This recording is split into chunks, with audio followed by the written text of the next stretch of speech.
Ya, voy a dar un momentito y estoy usando con la gente.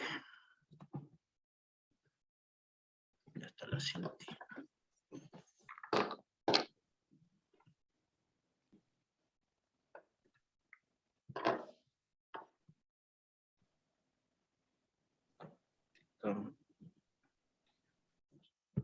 Hola, buenas tardes. En 5 minutos estaré iniciando. Muchas gracias por acompañarnos. Un momento, por favor. Gracias.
Hola, buenas tardes. En 2 minutos estamos iniciando. Muchas gracias. Gracias. 2 minutos.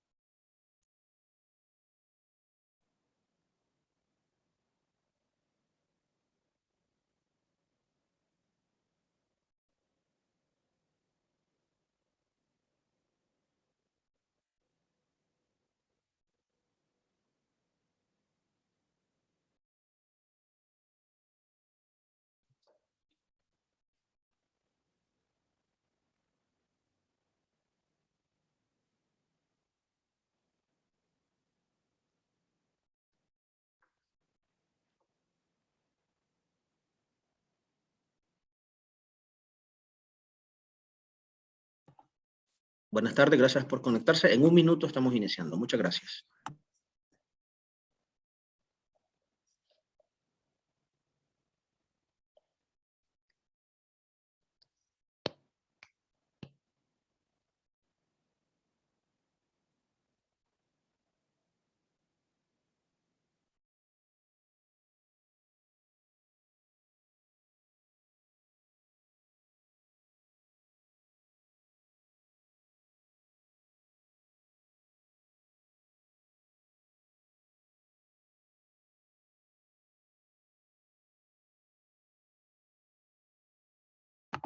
Hola, buenas tardes. Son las 5:05. Les agradezco a todos y cada uno de ustedes que estén conectados con nuestra actividad académica de hoy. Hoy vamos pues a tener el gusto de escuchar a la doctora Imara Bravo Espinosa.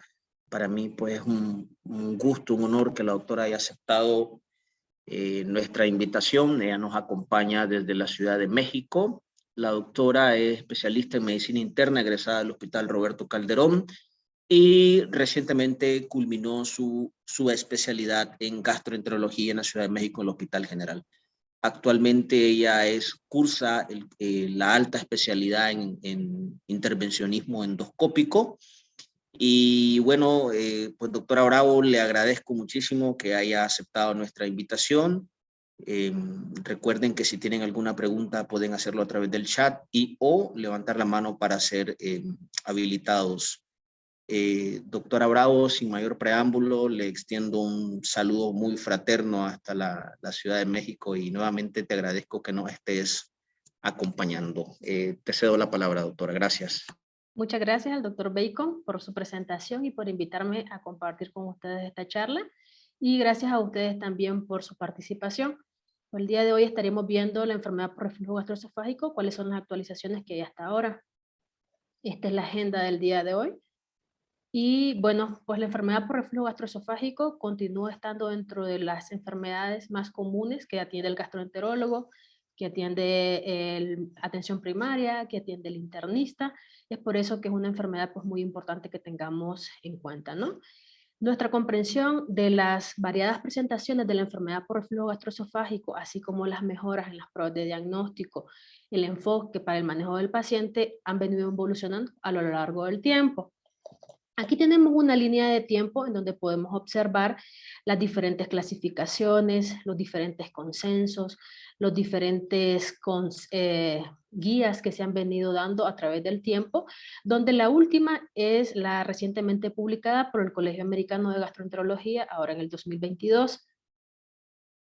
Desde el 2006, en el Consenso de Montreal, se definió la enfermedad por reflujo gastroesofágico como una condición que se desarrollaba cuando el reflujo, tanto del contenido gástrico como el contenido gastroduodenal, pasaba por arriba de la unión gastroesofágica hasta llegar al esófago y podía causar tanto síntomas como lesiones esofágicas que iban a llevar a afectar la salud y la calidad de vida de estos pacientes. Objetivamente, el reflujo gastroesofágico se va a definir por la presencia de una lesión en la mucosa esofágica, que esta se va a observar en una endoscopía gastrointestinal o por la exposición anormal al ácido que va a estar demostrada en una pH-metría con impedancia. En cuanto a lo que es la epidemiología, la mayoría de los estudios se han realizado en Estados Unidos y se ha demostrado que existe una incidencia de 5 por 1.000 personas al año, en Estados Unidos, con unos costos de 9.000 a 10.000 millones al año, únicamente en Estados Unidos. Se ha descrito una prevalencia a nivel mundial del 8 al 33%, afectando a ambos sexos en cualquier etapa de la vida. Aquí este es un estudio en el cual se realizó y se determinó la prevalencia de la enfermedad por reflujo gastroesofágico en las diferentes regiones, encontrando que había una mayor prevalencia en Estados Unidos, seguida por Europa. Vemos en esta otra imagen de la derecha la distribución global de la enfermedad por reflujo gastroesofágico, igual donde se determina que hay una mayor prevalencia de enfermedad por reflujo gastroesofágico en Estados Unidos y en América Latina, en Argentina, llegando hasta el 30%. En esta tablita podemos observar una prevalencia mundial de pirosis y regurgitaciones al menos una vez por semana. Esto se publicó en la revista Gastroenterología de México, en donde determinaron que había una mayor prevalencia en Argentina para un 23%, no dejando de menos México, que podía llegar hasta el 16, hasta el 40%. Aquí les demuestro los factores de riesgo para la enfermedad por reflujo gastroesofágico, un estudio de cohorte realizado en el Reino Unido, en donde encontraron que los principales factores de riesgo para la enfermedad por reflujo gastroesofágico eran la herencia, sobrepeso, obesidad central, tabaquismo y el alcohol. Con respecto a la herencia, encontraron altas tasas de concordancia para los gemelos monocigotos en comparación con los gemelos dicigotos para un 42 y un 26% respectivamente. Cuando evaluaron el tabaquismo, compararon los pacientes que eran fumadores por más de 20 años en relación a los pacientes que fumaban menos de un año y encontraron un R de 1.7 para los que tenían más de 20 años. Cuando evaluaron el alcohol, consideraron el consumo excesivo de alcohol para más de 30 unidades por semana en hombres y más de 20 unidades por semana en mujeres, y encontraron que los pacientes que tenían consumo excesivo de alcohol tenían un OR de 3 para presentar enfermedad por reflujo gastroesofágico. Hay algunos fármacos que se han visto relacionados con la enfermedad por reflujo gastroesofágico. Estos lo hacen a través de diferentes mecanismos. Puede ser por reducción de la presión del esfínter esofágico inferior, por el daño directo a la mucosa esofágica o por alteración del vaciamiento gástrico. Podemos observar que los AINES están presentes en los tres mecanismos para favorecer la enfermedad por reflujo gastroesofágico. Se ha demostrado que el consumo de AINES entre los 3 meses previos incrementa el riesgo de enfermedad por reflujo gastroesofágico en 1.6 veces. Además, aquí podemos observar otros fármacos que comúnmente utilizamos en la práctica clínica, como los antidepresivos tricíclicos, las benzodiazepinas, los bloqueadores de los canales de calcio, algunos antibióticos como tetraciclina, clindamicina, doxiciclina, los quimioterapéuticos también que muchas veces se usan, pues. Entonces, para que tengamos en cuenta, porque los factores de riesgo en esta enfermedad sí son muy importantes, porque posteriormente vamos a ver cómo en la parte del tratamiento vamos a incidir en ellos y pues los pacientes van a responder adecuadamente si logramos nosotros identificarlos. Hay algunos otros factores de riesgo que se han visto que favorecen o que exacerban la enfermedad por reflujo gastroesofágico. Sin embargo, todavía no está totalmente demostrado. Hay la bibliografía es muy controversial. Unos dicen que sí tienen asociación, que otros dicen que no. Entonces hay que individualizar al paciente. Y estos son las grasas, el chocolate, el café, el alcohol, la manga gástrica. Entonces, estos van a ser un poco controversiales. Entonces, a la hora de nosotros interrogar o realizar la análisis en el paciente, pues ver si el paciente nos dice que al consumir estos alimentos se desencadenan o no los síntomas. El Helicobacter pylori no participa para nada en la fisiopatología de la enfermedad por reflujo gastroesofágico, así que no es indicación para que nosotros erradiquemos esta bacteria en un paciente que tenga únicamente enfermedad por reflujo gastroesofágico. No tiene nada que ver. En cuanto a lo que es la fisiopatología, podemos observar que, bueno, debe existir normalmente un equilibrio entre factores defensores y los factores agresores. Los factores defensores van a ser la unión, el esfínter esofagogástrico, la unión esofagogástrica, la saliva, la peristalsis, el bicarbonato. La deglución de saliva promueve no solo la peristalsis primaria del esófago, sino que también nos ayuda porque permite la neutralización del reflujo ácido por el contenido que tiene de bicarbonato. Cuando nosotros tenemos un compromiso en estos factores defensivos, como son relajaciones transitorias del esfínter esofágico inferior, que son las que más se han visto actualmente o que las que más se han descrito ahora para la enfermedad por reflujo gastroesofágico, estas se definen como una relajación que va a ser mayor de 1 milímetro de mercurio por segundo en un tiempo menor de 10 segundos con una depresión menor de 2 milímetros de mercurio y que no debe de haber antes, 4 segundos antes ni 2 segundos después, una deglución del inicio de la relajación, ¿verdad? Otro de los mecanismos es la disminución de la presión del esfínter esofágico inferior y la hernia del hiato. Entonces, cuando nosotros tenemos un desequilibrio entre estos y van a intervenir estos mecanismos, es que se da la enfermedad por reflujo gastroesofágico. Aquí tenemos, en esta imagen, vamos a observar cómo es que se da el inicio de los síntomas de principalmente pirosis y la activación de la vía simpática. El reflujo del contenido ácido, que sería, aquí tenemos el estómago, va a haber reflujo del contenido ácido hacia el esófago, y observándolo aquí en esta imagen, pues el reflujo de este contenido ácido va a ocasionar un daño en el epitelio esofágico, y esto va a resultar con un ensanchamiento. Pueden observar aquí cómo hay un ensanchamiento de los espacios intercelulares y se va a impregnar este ácido en la capa más profunda de la mucosa, va a estimular los nervios simpáticos y va a provocar lo que es la sensación de pirosis. Es así como se da más que todo el síntoma. Aquí en esta otra imagen lo que observamos es una manometría esofágica de alta resolución. Esta va a mostrar esto que se ve, este espacio, que ven que no hay una continuidad como tal Esto indica que hay una relajación transitoria del esfínter esofágico inferior, que es uno de los mecanismos que habíamos visto anteriormente que estaba relacionado con la enfermedad por reflujo gastroesofágico. Y aquí pues lo que observamos no es más que nos trata de dar a conocer lo que es un contorno de una impedancia de la mucosa esofágica. Eh, la, lo amarillo nos va a indicar que hay una integridad de la mucosa y lo rojo pues se ve claramente que hay una disminución de la impedancia. Entonces eso nos va a indicar que tiene un paciente enfermedad por reflujo gastroesofágico. Dentro de lo que son las manifestaciones clínicas, se han descrito principalmente los síntomas típicos de la enfermedad por reflujo gastroesofágico en los distintos consensos. Desde el consenso de Montreal, pues se consideraron la pirosis y la regurgitación como los síntomas típicos de la enfermedad por reflujo. Sin embargo, en el estudio Diamond, que es uno de los estudios más representativos de esta enfermedad, se encontró que únicamente el 49% de los pacientes que tenían una enfermedad por reflujo gastroesofágico diagnosticada objetivamente habían considerado la pirosis y la regurgitación como sus síntomas típicos. Los síntomas de la enfermedad por reflujo gastroesofágico muchas veces son inespecíficos, pueden superponerse o pueden confundirse con otras enfermedades como trastornos de la rumiación, como acalasia, esofagitis eosinofílica. Incluso se ha encontrado que hasta un 8 o 10% de los pacientes que tienen esofagitis eosinofílica pueden presentar síntomas como reflujo y pueden ser manejados como reflujo y considerarlo como que no responde al tratamiento y realmente lo que tiene es una esofagitis eosinofílica. Entonces hay que tener cuidado con esto, ¿no?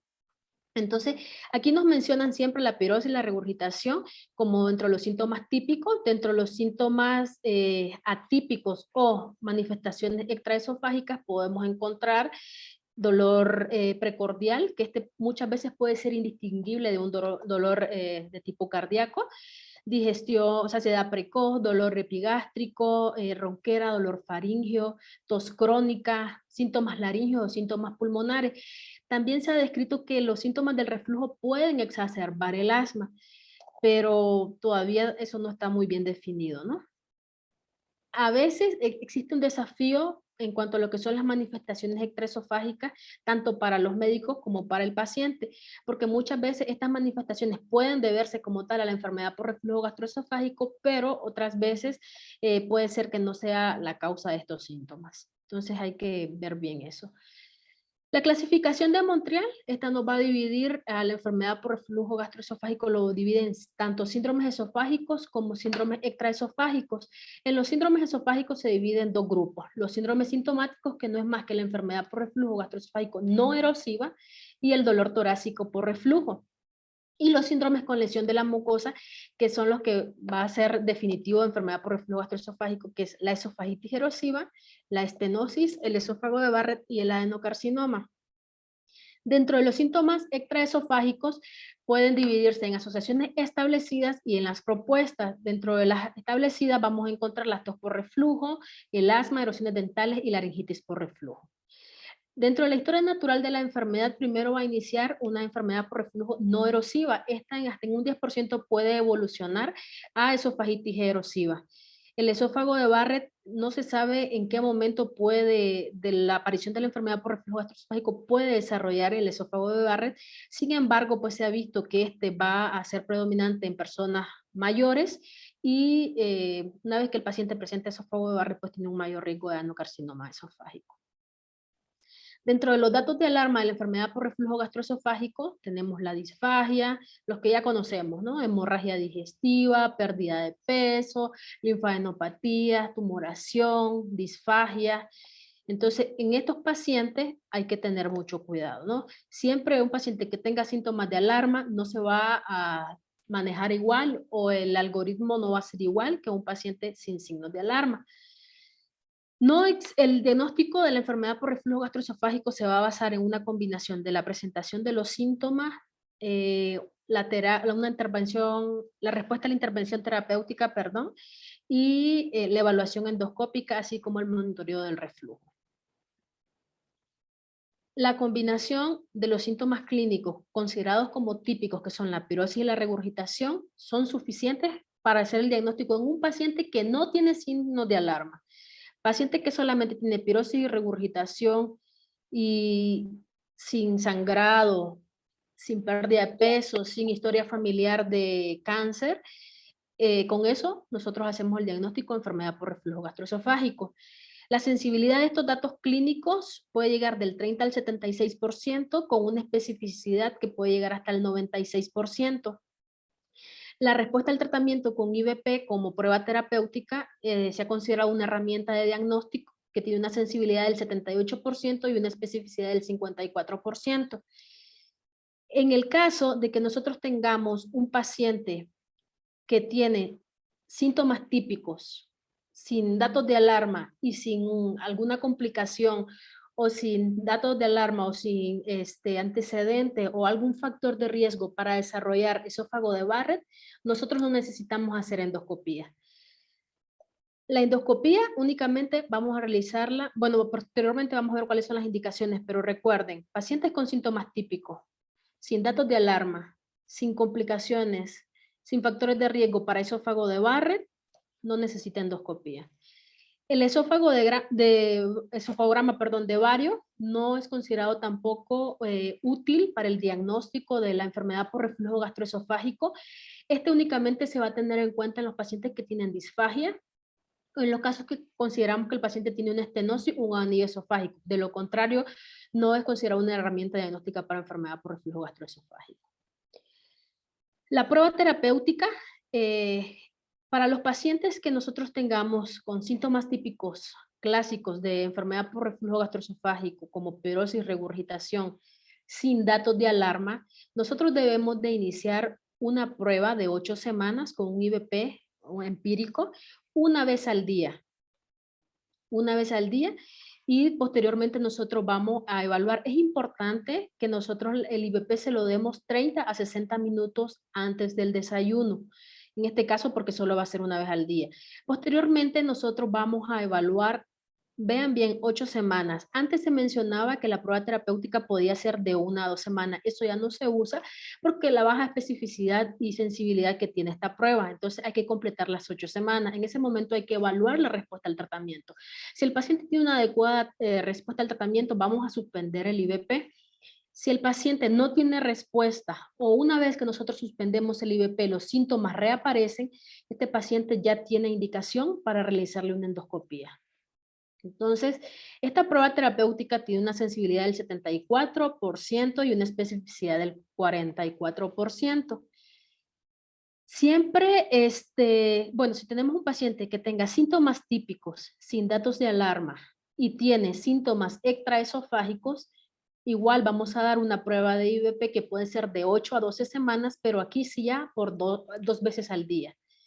Si el paciente únicamente tiene síntomas extraesofágicos y no tiene síntomas típicos, en este paciente hay que hacer el abordaje para ver si realmente cumple para enfermedad por reflujo gastroesofágico. No hay que iniciar la prueba terapéutica en los pacientes que únicamente tienen síntomas extraesofágicos, sin síntomas típicos. Los cuestionarios para enfermedad por reflujo, pues esto es la verdad que hay que saber que existen.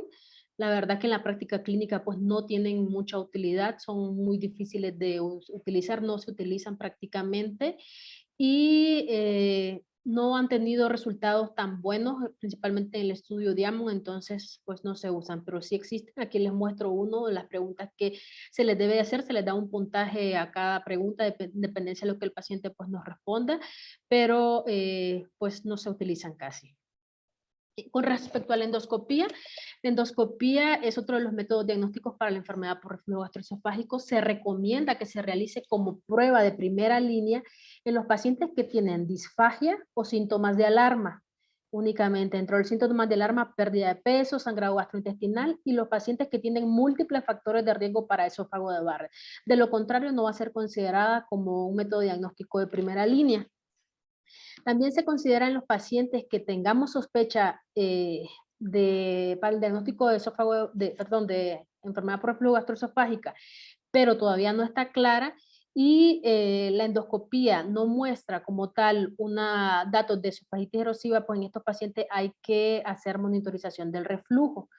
Aquí podemos observar, esta es una endoscopía con esófago normal. Aquí tenemos la unión gastroesofágica que está normal. En esta imagen pues ya podemos ver una esofagitis erosiva, podemos observar las múltiples erosiones que hay. Y aquí pues ya hay datos de esófago de Barrett.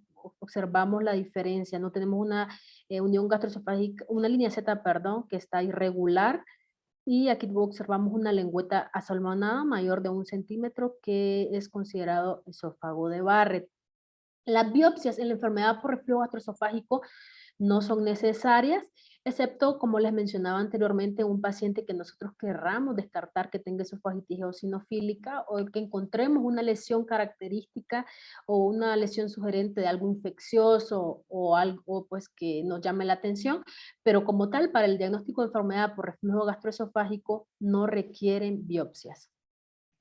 Cuando nosotros realizamos una endoscopía digestiva alta, solo el 30% de los pacientes sin tratamiento previo que tengan síntomas de reflujo pueden tener esofagitis erosiva. Y una vez que el paciente ya inició tratamiento con inhibidor de bomba de protones, solamente vamos a encontrar esofagitis erosiva en el 10%. Esta es una clasificación. La clasificación de Los Ángeles es una clasificación endoscópica. Va a dividirlos en 4 grupos. El grado A va a ser una, podemos observar aquí que hay una lesión, una erosión, perdón, de la mucosa. Esta puede ser una o más lesiones, pero estas deben de ser menores de 5 milímetros y que no abarque más de 2 pliegues.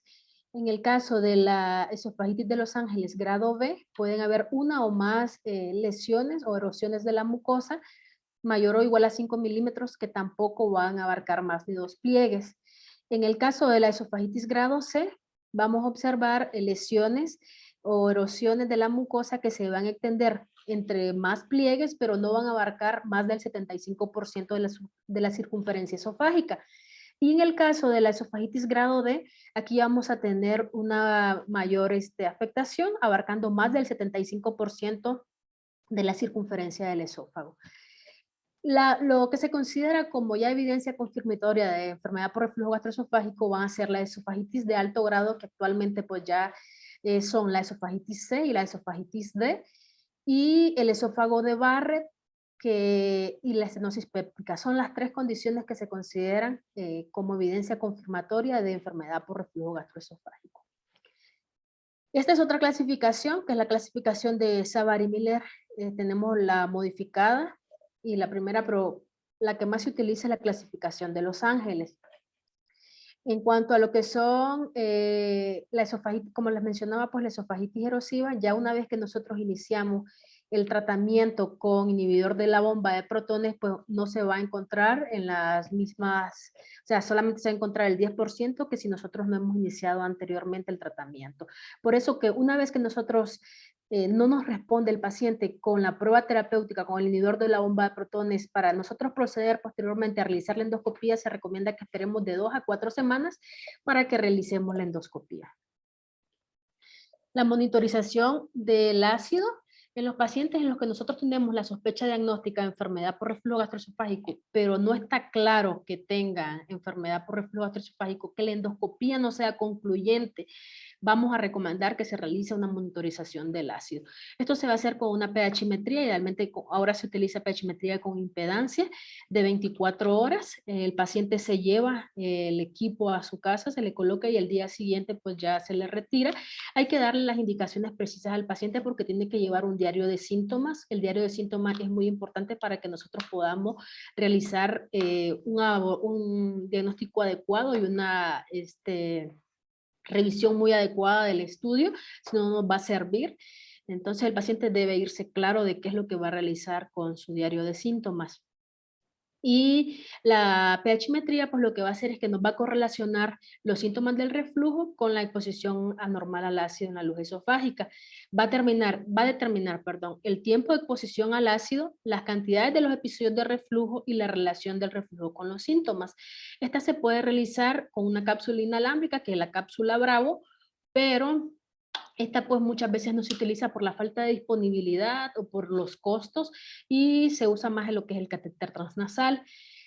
La monitorización del ácido con la pHmetría se puede utilizar con IVP o sin IVP. ¿Cuándo vamos a utilizar con IVP? Vamos a usar con IVP en el caso de que nosotros ya hayamos corroborado con una endoscopía que el paciente tenga datos de reflujo, o sea, que tenga esofagitis CO de Los Ángeles, ya tenemos una evidencia de que el paciente tiene enfermedad por reflujo gastroesofágico. Entonces ahí nosotros podemos hacer el estudio, con inhibidor de bomba de protones, nos sirve sobre todo para guiar la terapia. Y cuando nosotros vamos a indicarle al paciente que no puede estar tomando inhibidor de bomba de protones antes de realizarse el estudio, en el caso de que nosotros todavía no hemos confirmado el diagnóstico de enfermedad por reflujo. En ese caso no puede estar el paciente tomando porque nos va a dar un sesgo. El estudio les mencionaba que es un estudio de 24 horas, con 16 horas ya es suficiente para que nosotros podamos leer el estudio. En los casos en el que que quiera aumentar el rendimiento diagnóstico, puede aumentarse la prueba hasta 48, hasta 96 horas. Se puede utilizar también cuando el catéter, no fue bien tolerado o cuando arrojó un resultado negativo, a pesar de que nosotros tengamos una alta sospecha clínica de que el paciente tenga una enfermedad por reflujo gastroesofágico.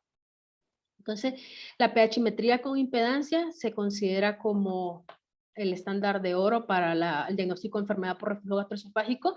Tiene una sensibilidad del 90% y va a definir como un episodio de reflujo ácido cuando hay un descenso del pH menor de 4. Aquí se ve muy pequeño, pero esta línea es la que va a indicarnos lo que es el pH. Aquí observamos que hay un descenso de la línea base, entonces un descenso del pH, entonces, y hay un descenso de al menos en dos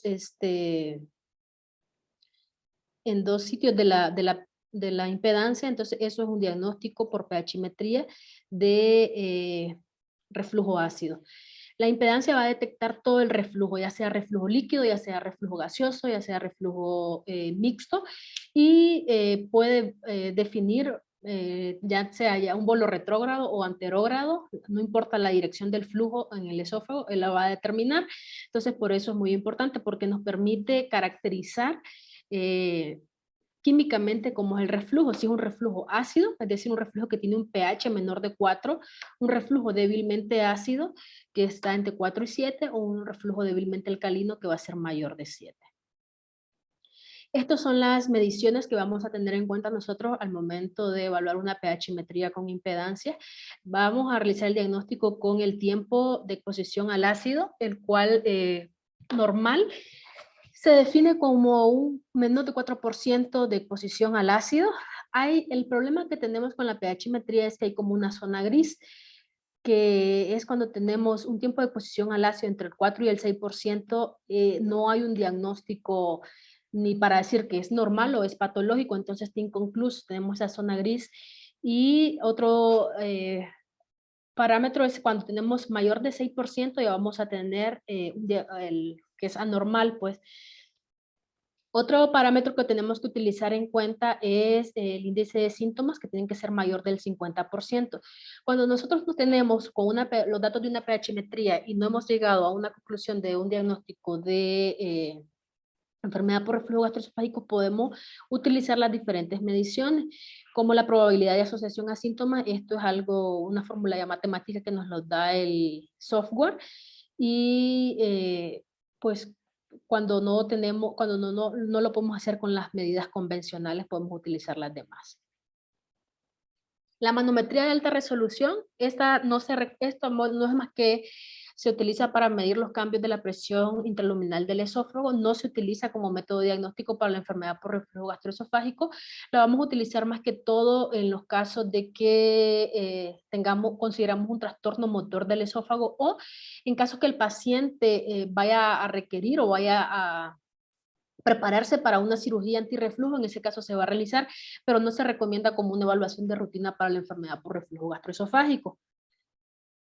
Entonces, el algoritmo que debemos de seguir nosotros para el diagnóstico de enfermedad por reflujo gastroesofágico: vamos a tener un paciente con pirosis y regurgitación sin signos de alarma, que por la frecuencia de los síntomas, pues nos va a dar para enfermedad por reflujo gastroesofágico. Vamos a iniciar con la prueba terapéutica que habíamos visto que era una vez al día durante 8 semanas de un inhibidor de bomba de protones. Recordar que debe de ser 30 a 60 minutos antes del desayuno. Una vez que nosotros hayamos cumplido las 8 semanas, hay que evaluar la respuesta. Si el paciente tuvo una respuesta adecuada o ya mejoró los síntomas por completo, pues hay que quitarle el IVP. Y si el paciente recurre con los síntomas, pues ya tendremos que realizar más estudios, ¿no? En el caso que el paciente no tenga respuesta a la prueba terapéutica, este paciente recordamos que debemos de esperar 2 a 4 semanas sin IVP y realizarle una endoscopía. Si en la endoscopía nosotros evidenciamos que el paciente tiene esofagitis erosiva, tiene estenosis o tiene esófago de Barrett, pues eso ya es confirmatorio de enfermedad por reflujo gastroesofágico. Sin embargo, en las nuevas clasificaciones o en los nuevos consensos y guías, ya la esofagitis grado A ya no se considera como algo confirmatorio de enfermedad por reflujo gastroesofágico. Entonces, esto ya requiere continuar con el abordaje. En este caso necesitaríamos realizar una pH-metría con impedancia sin IVP, porque recordemos que aún no tenemos el diagnóstico de enfermedad por reflujo gastroesofágico. Si esta es anormal, pues ya se confirma el diagnóstico y si no, pues hay que considerar otras causas, ¿no? En el caso que tengamos un paciente con síntomas de reflujo extraesofágicos, esto habíamos visto que hay que ver si el paciente, hay que hacer una historia clínica muy detallada, ver si el paciente tiene síntomas típicos, porque si tiene síntomas típicos, ahí sí iniciamos la prueba terapéutica y posteriormente continuamos igual que en el algoritmo anterior. Pero en el caso que el paciente únicamente tenga síntomas extraesofágicos, en este paciente ya vamos a continuar con el siguiente abordaje, ¿no? Que sería la monitorización del reflujo. No, recordemos que si el paciente solamente tiene síntomas extraesofágicos, no iniciamos directo con la prueba de IVP. Entonces, según el consenso de Lyon, que se publicó en el 2018, en donde nos dan pues, cuáles son los criterios de diagnóstico para la enfermedad por reflujo gastroesofágico, con la endoscopía, la grado C de Los Ángeles, esófago de Barrett o una estenosis péptica son considerados diagnóstico de enfermedad por reflujo gastroesofágico y un tiempo de exposición al ácido medido en la pH-metría con impedancia mayor de 6 es considerado también como parte del diagnóstico de enfermedad por reflujo gastroesofágico. Les hablaba de la zona gris o el borderline, en donde nosotros no vamos a poder llegar a un diagnóstico concluso de enfermedad por reflujo gastroesofágico como es esofagitis de Los Ángeles grado A o B, no se puede realizar el diagnóstico, o con un tiempo de exposición al ácido de 4 a 6. En este caso, pues tendríamos que tomar en cuenta las demás métricas que nos ofrece la pH-metría para poder llegar al diagnóstico, ¿no? Entonces, aquí tenemos este algoritmo, un paciente que nosotros, digamos, tenemos con pirosis recurrente. Debemos de ver si el paciente tiene o no tiene datos de alarma. En el caso que el paciente no tenga datos de alarma, recordar que iniciamos con la prueba terapéutica directamente y ya, si el paciente resuelve los síntomas con la prueba terapéutica, ya se considera diagnóstico de reflujo gastroesofágico. En el caso que el paciente sí tenga datos de alarma, pues continuamos con una endoscopía y valorar si requiere o no requiere biopsias. Como les mencionaba anteriormente, en el que solamente que veamos una lesión sugestiva, algo que nos llame la atención al momento de realizar la endoscopía, pues se le toma biopsia o que querramos descartar esofagitis eosinofílica. Si no se identificó en la panendoscopía ninguna alteración, o sea, no tiene esofagitis erosiva, hay que continuar con el siguiente paso, que es la monitorización del pH con una pH-metría con impedancia, y aquí vamos a ver el tiempo de exposición al ácido. Si este es anormal, ya se define la enfermedad por reflujo gastroesofágico, pero si no, pues vamos a valorar la siguiente métrica, que sería la probabilidad de asociación a síntomas. Si esta es positiva, hacemos el diagnóstico de enfermedad por reflujo gastroesofágico. Sin embargo, si con ninguna de estas dos medidas nosotros podemos llegar al diagnóstico de enfermedad por reflujo gastroesofágico, vamos a continuar con una manometría esofágica. Aquí hay que ver si el paciente o no, en la manometría, si el paciente tiene algún trastorno motor esofágico, como acalasia, como motilidad esofágica inefectiva, entre otros, pues ahí ver si llegamos a un diagnóstico como tal. Si a pesar de la endoscopía, de la pHmetría y de la manometría, todo está normal, no encontramos nada nosotros que nos llegara para poder llegar a un diagnóstico, entonces este paciente se va a considerar que tiene pirosis funcional, ya el manejo es completamente diferente, ¿ok? En cuanto al tratamiento, el tratamiento debe individualizarse, como habíamos mencionado anteriormente. Este va a enfocarse principalmente a la presentación clínica del paciente y a la intensidad de los síntomas.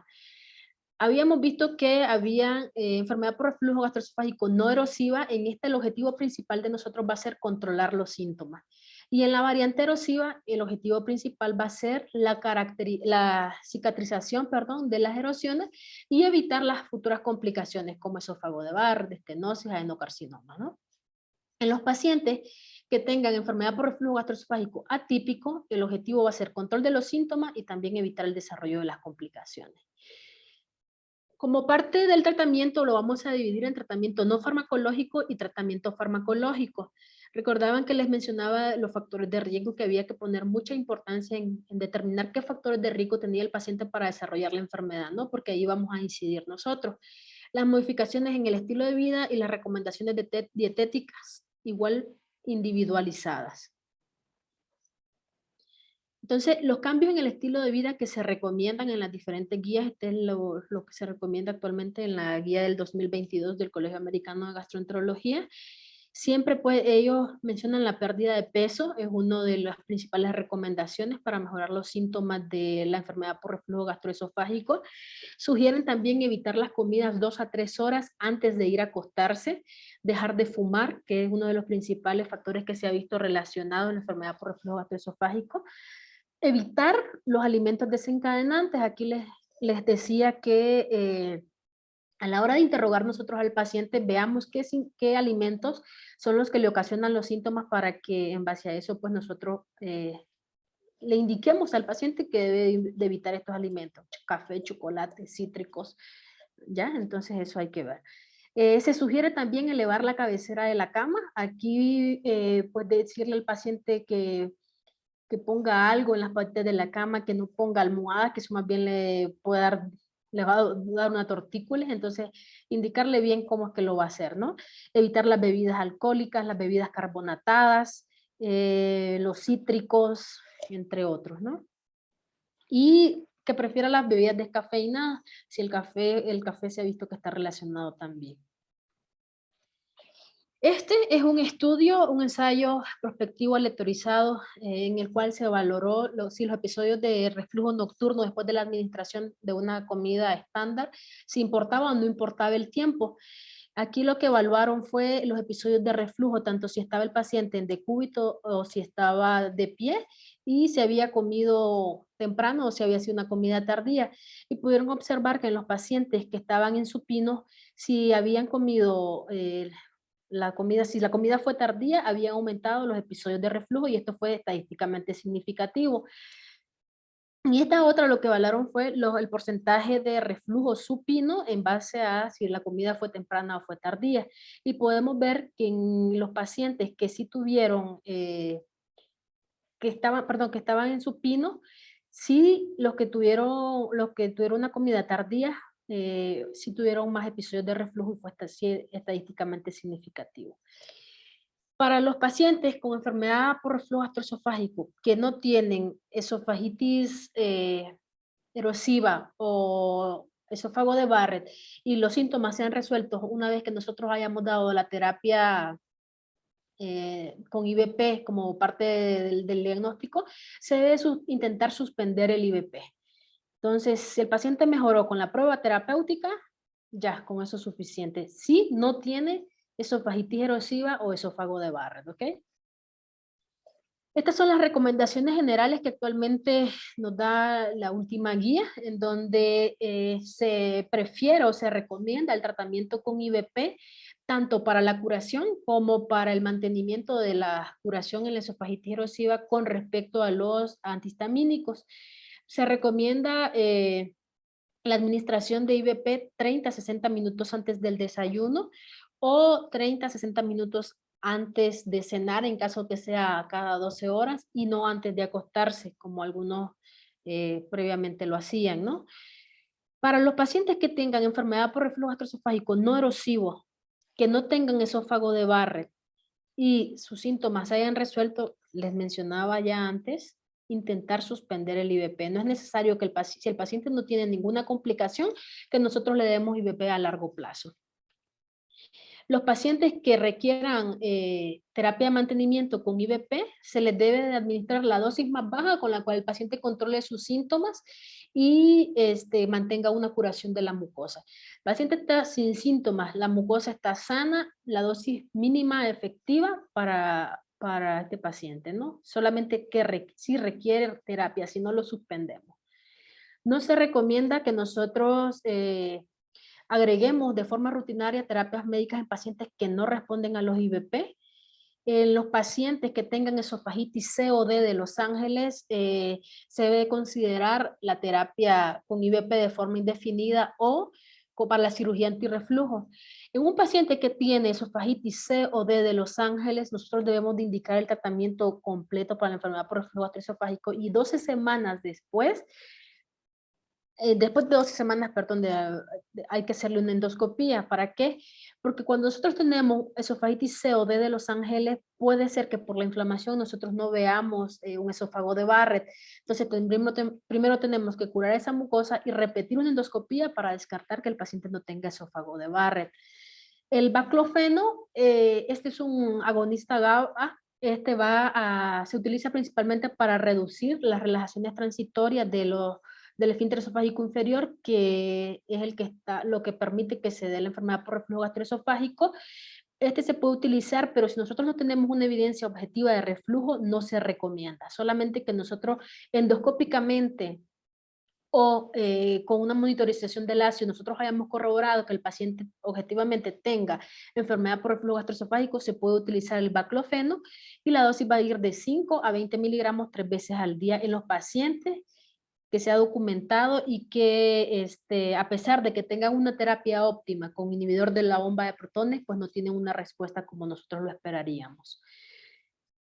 El sucralfato no se recomienda actualmente para la enfermedad por reflujo gastroesofágico, excepto durante el embarazo, que va a ser en el embarazo. El tratamiento va a ser principalmente las modificaciones en la dieta, en el estilo de vida, sucralfato, antiácidos y por último vamos a hacer uso de los IVP. Entonces el sucralfato sí se lo podemos utilizar en el embarazo y el reflujo biliar. Los IVP también se pueden utilizar, pero ya como última instancia, son considerados categoría B del embarazo, excepto el omeprazol que es considerado categoría C. Y en los pacientes que tengan enfermedad por reflujo gastroesofágico no erosiva, la terapia con IVP se puede considerar a demanda, es decir, cuando el paciente tenga síntomas puede tomar IVP o una terapia intermitente para el control de los síntomas, en el caso de no erosiva, ¿verdad? Los antiácidos y los alginatos, estos no son considerados como tratamiento de primera línea, se consideran únicamente como coadyuvantes a los IVP y es un tratamiento sintomático nada más. No va a prevenir las complicaciones de la enfermedad por reflujo gastroesofágico, no va a curar la mucosa, únicamente es manejo sintomático. Entonces no se pueden utilizar como monoterapia. Este es un metaanálisis en el cual se valoró la eficacia de los antiácidos en comparación con placebo y pues podemos observar que en todos estuvo a favor el uso de alginatos, digo de antiácidos, pero recordemos que es comparado con placebo y que solamente pues, para mejorar los síntomas. El sucralfato se utiliza más que todo para los pacientes con enfermedad, con reflujo gastroduodenal, o sea, reflujo biliar, y no se recomienda ninguno de la Asociación Mexicana de Gastroenterología ni la Asociación Americana de Gastroenterología recomiendan el sucralfato como parte del tratamiento para la enfermedad por reflujo gastroesofágico. No hay evidencia suficiente para respaldar su uso. Los antagonistas de los receptores de histamina, estos van a bloquear lo que es la secreción ácida a través en la célula parietal, compitiendo con los receptores de histamina, y estos pueden usarse con los IVP como parte del desescalamiento de los IVP, ¿no? El problema que tenemos, no se deben de utilizar como terapia y se pueden usar en el caso de enfermedad por reflujo gastroesofágico no erosiva si producen alivio sintomático en el caso de que tengan el paciente predominio de reflujo nocturno. El problema con estos también es que producen taquifilaxia. Después de 7 días, pues ya no nos van a ser útiles.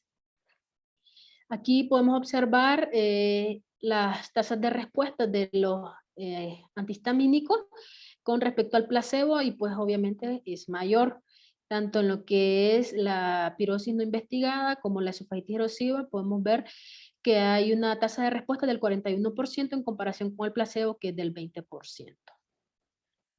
Los inhibidores de la bomba de protones, estos son considerados la piedra angular del manejo médico de la enfermedad por reflujo gastroesofágico.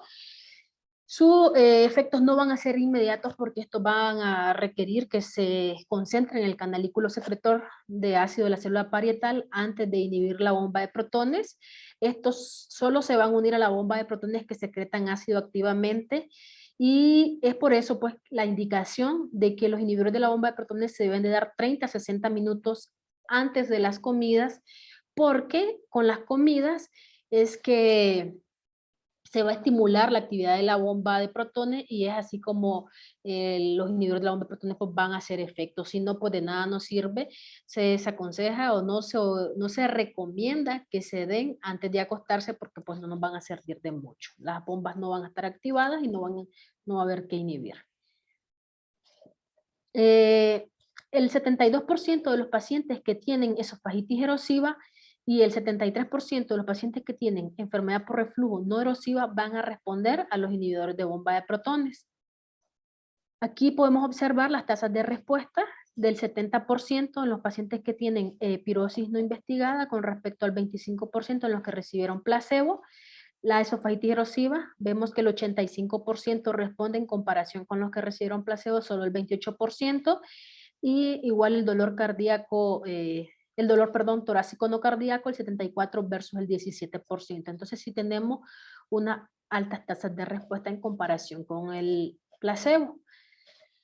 En cuanto a lo que es la potencia del IVP, pues todos los IVP comercializados hasta ahora no tienen la misma potencia para mantener un pH que sea mayor de 4. Si lo que queremos nosotros es ajustar, digamos, la dosis mínima eficaz para mantener este pH, tenemos que hablar de equipotencia. Esto va a ser con respecto nuestra referencia va a ser el omeprazol. Entonces, todos los IVP son efectivos para curar la esofagitis, pero deben de administrarse a una dosis estándar.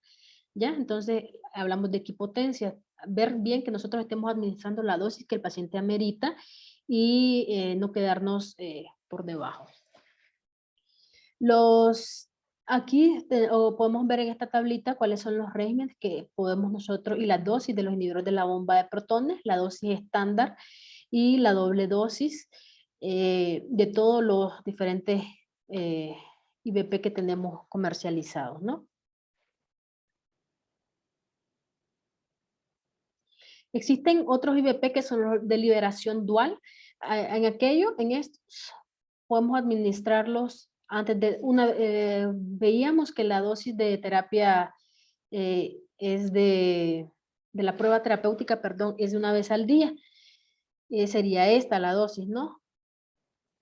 Hay otras condiciones en las que tenemos que indicar la terapia 2 veces al día, pero tenemos aquí los IVP de liberación dual, en este caso sería el dexlansoprazol y el ilaprazol. Realmente no estoy muy segura si ya tenemos ilaprazol en Nicaragua, creo que sí, pero estos son son inhibidores de la bomba de protones de liberación retardada dual. La primera absorción se va a dar a nivel de lo que es el duodeno y aproximadamente 4 a 5 horas después de que el paciente haya ingerido la dosis, en la siguiente parte del intestino delgado, yeyuno hilo, puede darse la siguiente absorción. Entonces, estos medicamentos se pueden tomar, no es necesario que nosotros le indiquemos al paciente que se tome la dosis 30 a 60 minutos antes del desayuno. No hay diferencia con respecto a los de liberación dual. Aquí vamos a observar la disminución de la eficacia de los IVP, que van desde la curación de la esofagitis hasta el tratamiento de los síntomas cardinales.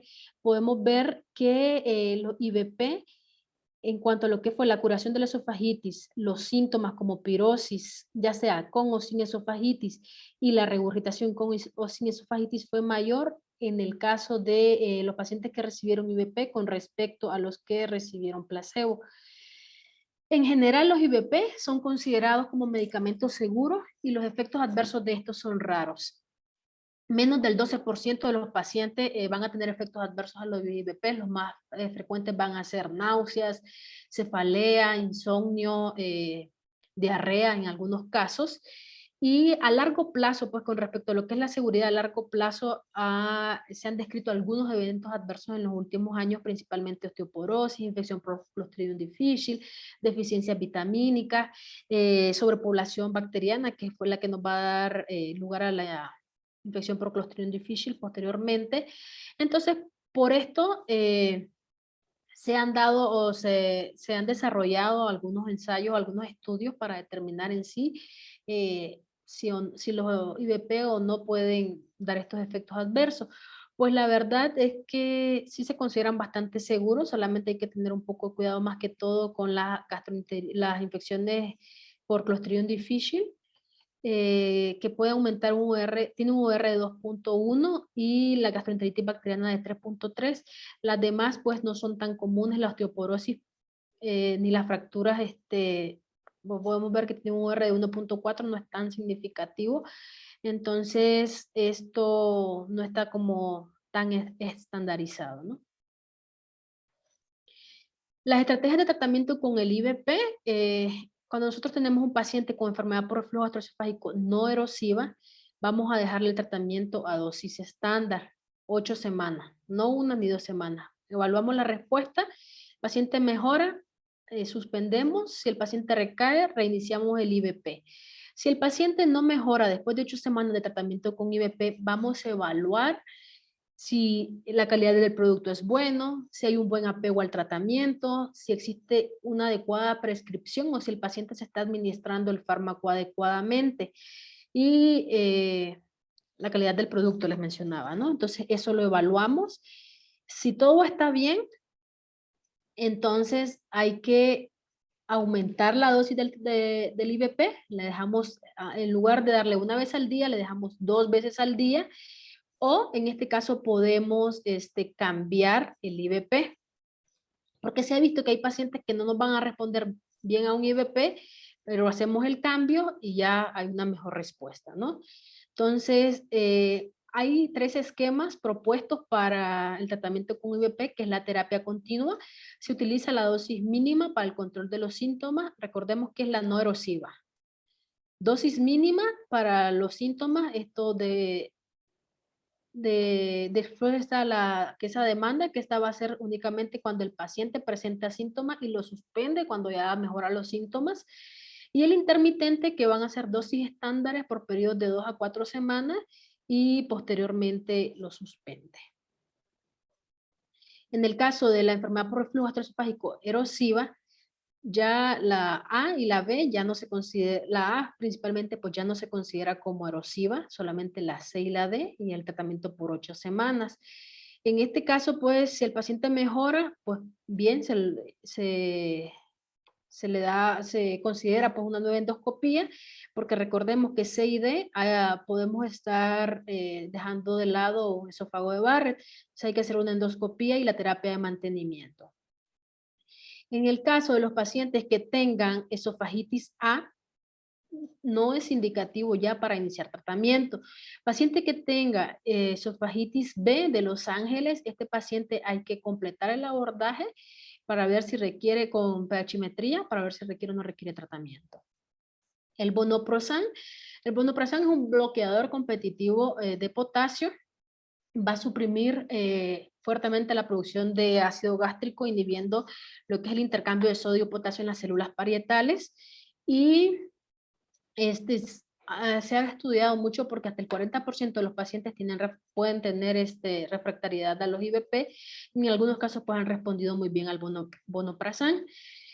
Estos van a alcanzar los niveles de pH mayor a 4 en aquellos pacientes que han sido tratados con IVP y no han respondido, pero no está aprobado en todos los países. Actualmente solo se utiliza en Corea del Sur y en Japón. No está aprobado en todos.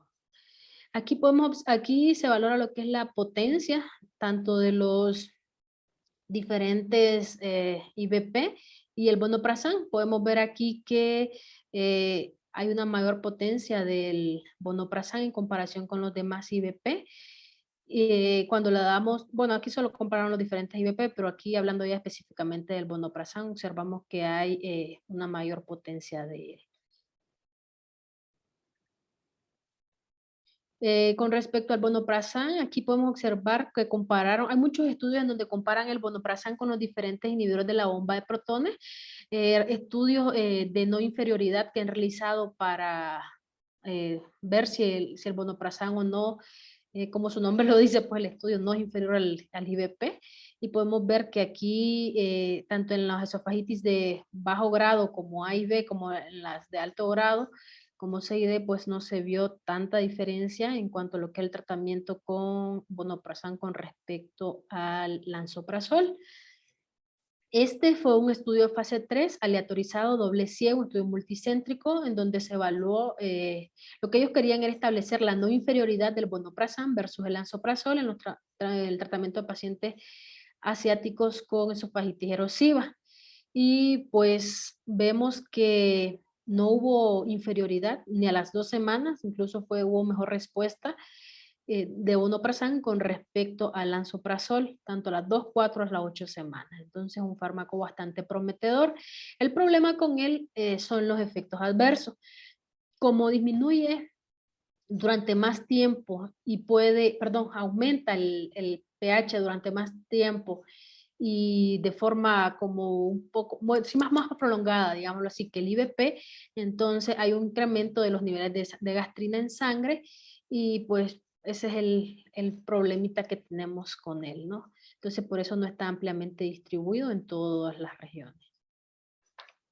Con respecto a la enfermedad por reflujo gastroesofágico refractaria, se ha visto que 2 de cada 5 personas tienen enfermedad por reflujo gastroesofágica refractaria en este estudio que se realizó, y 1 de cada 3 personas en la semana previa pues había presentado síntomas con reflujo, y principalmente se va a dar en personas del sexo femenino, en no hispánicos, jóvenes, que se ha asociado con síndrome de intestino irritable y enfermedad de Crohn. Aproximadamente 1/3 de los pacientes que tienen enfermedad de reflujo gastroesofágico que reciben una dosis estándar de IVP pueden presentar una respuesta inadecuada a las 8 semanas del tratamiento con inhibidor de la bomba de protones.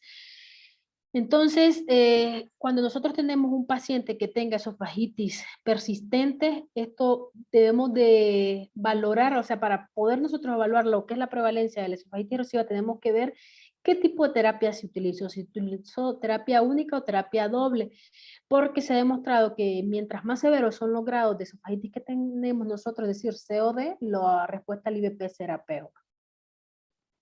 Entonces, con respecto a qué vamos a hacer con un paciente que tenga reflujo refractario, pues igual, cambios en el estilo de vida y en la alimentación, optimizar la terapia con IVP, recordar siempre 30 a 60 minutos antes del desayuno, incrementar la dosis de IVP en estos casos porque ya sería refractario, sería 30 a 60 minutos antes del desayuno y antes de la cena, y cambiar el IVP, hacer el switch, ¿no? Considerar en este caso pues el vonoprazán, pero en caso que lo tuviéramos disponible, no está disponible creo que en América Latina. Y se puede ver las otras terapias que podemos utilizar, ¿no? Como el baclofeno, los antihistamínicos, los alginatos, los antiácidos, valorar para el manejo sobre todo sintomático. Y pues ya la terapia invasiva, que hay que ver si el paciente es candidato o no. Dentro de la terapia invasiva vamos a tener lo que son las terapias endoscópicas, antirreflujo, y las terapias quirúrgicas. Dentro de la terapia endoscópica tenemos lo que es Está el Estreta, está el Esofic, están la terapia con imanes, que lo que hacen es que, como son imanes, pues como que disminuyen la luz, se colocan, perdón, en la unión gastroesofágica como para disminuir la luz. Y esto más que todo se va a utilizar cuando un paciente ha fracasado a la terapia médica. Se va a considerar tanto la terapia endoscópica como la terapia quirúrgica, y la cirugía se va a evitar casi siempre se va a tratar de evitar por la naturaleza que tiene esta de ser invasiva y los probables efectos adversos que puede tener en el paciente, y entonces hay que evaluar la terapia que sea mínimamente invasiva. Estreta va a prevenir lo que son las relajaciones transitorias del esfínter esofágico inferior. Lo que hace es un procedimiento con terapia radioablativa, utiliza energía por radiofrecuencia y se va a aplicar en los músculos del esfínter esofágico inferior para mejorar lo que es los síntomas del reflujo como tal.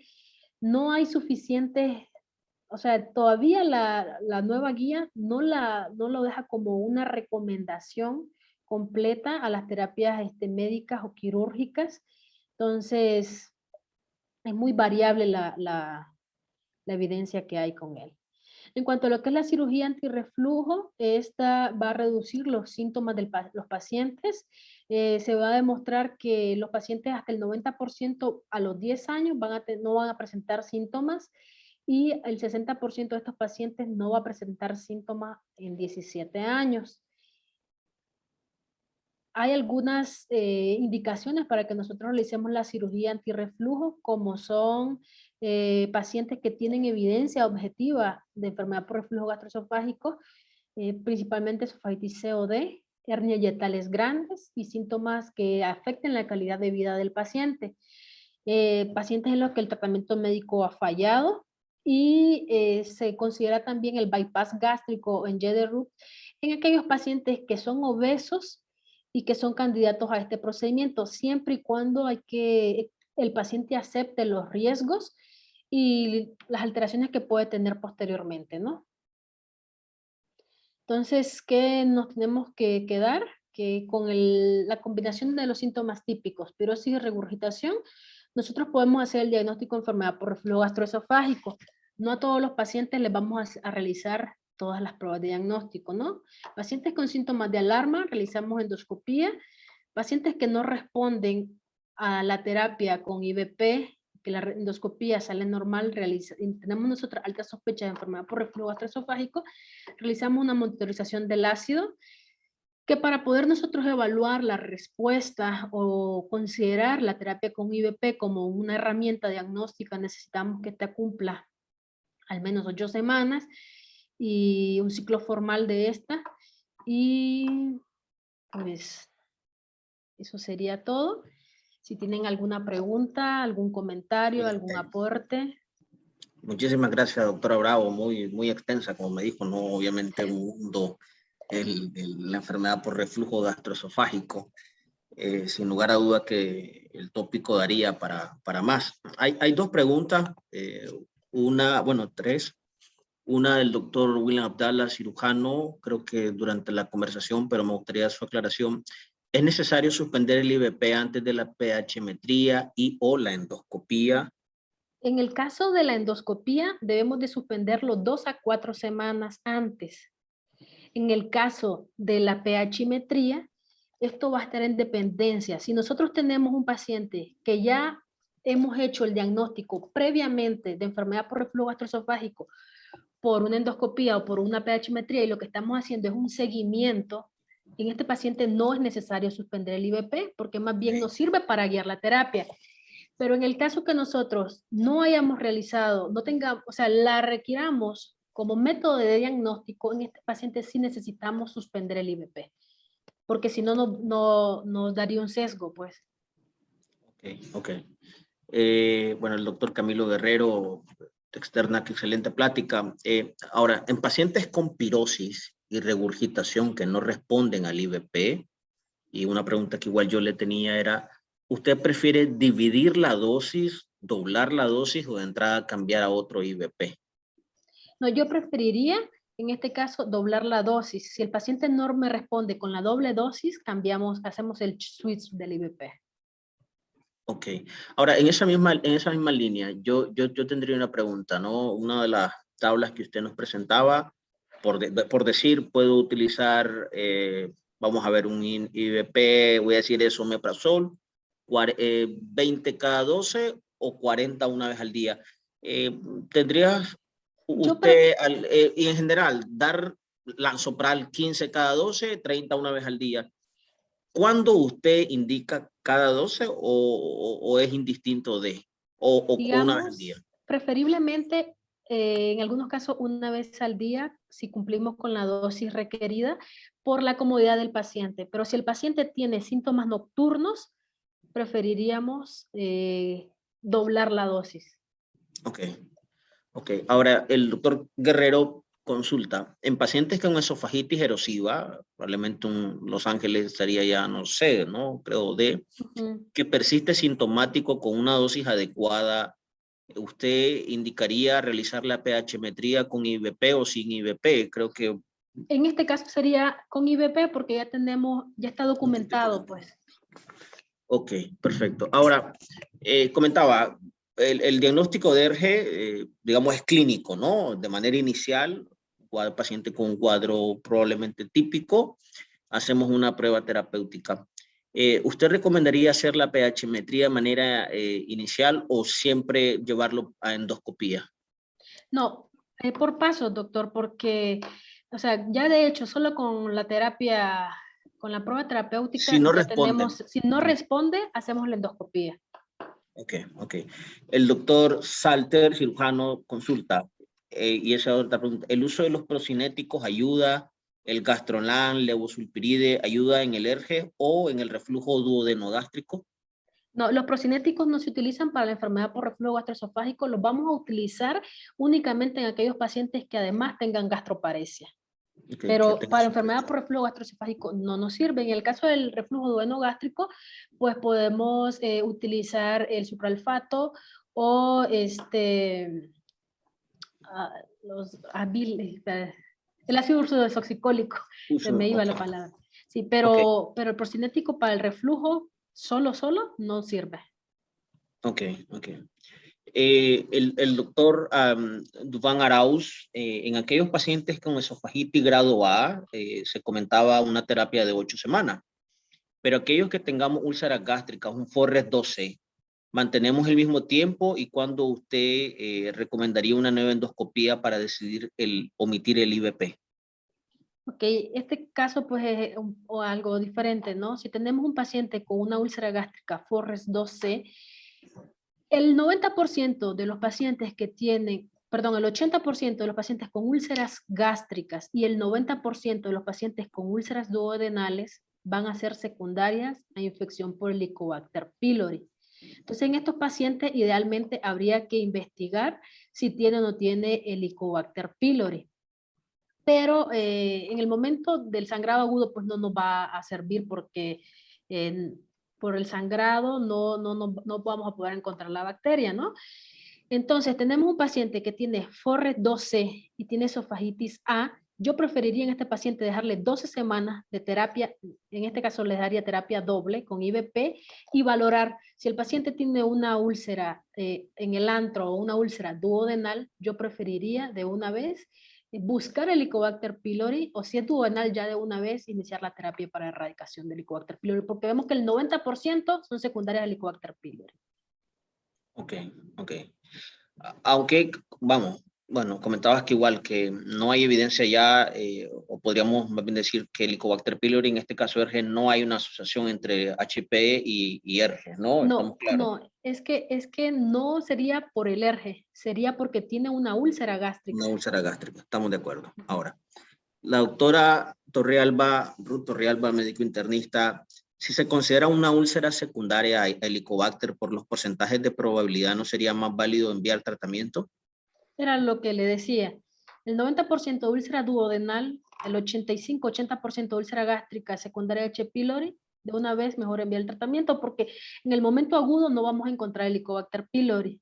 Entonces sería después repetir una prueba ya sea una prueba de aliento o una prueba de antígeno en heces para buscar el Helicobacter en el caso, ¿verdad? Que estamos hablando de la úlcera, no por reflujo. En el caso Claro, de la úlcera, entonces sangrante. yo preferiría mejor de una vez iniciar el tratamiento por la alta probabilidad de que sea secundaria el Helicobacter pylori, en dependencia de la Claro, localización.